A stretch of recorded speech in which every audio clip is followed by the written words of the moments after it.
In today's video, I'm going to teach you how to unblock sender on Yahoo Mail.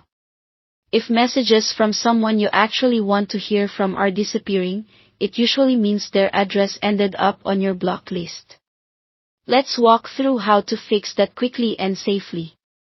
First, sign into your Yahoo Mail account, making sure you're using the exact account where the block was set.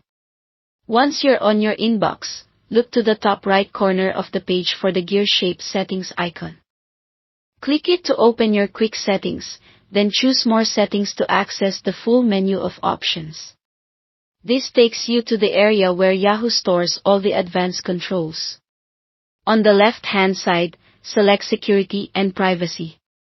This section is where Yahoo keeps filters, permissions, and, most importantly for us, your block addresses list.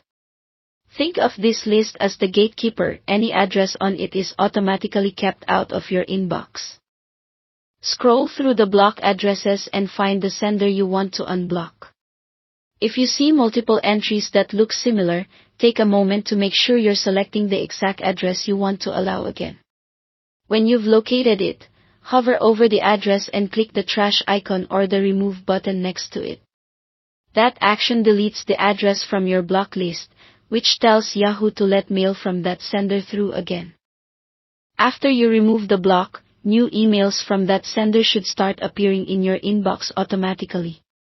Keep an eye on your inbox over the next day or so. It's normal for previously blocked messages not to reappear retroactively, so focus on new mail going forward.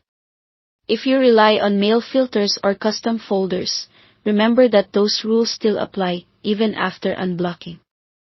A quick tip: if you're doing this on mobile and don't see the same options, switch to a desktop browser for the full settings view. Also, consider reviewing your block list every so often.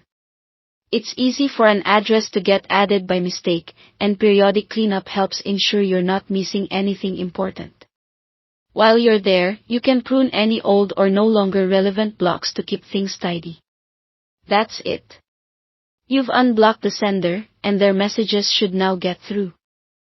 Thanks for watching, and if this helped, make a note to check your settings regularly so your inbox remains organized and open to the messages you actually need.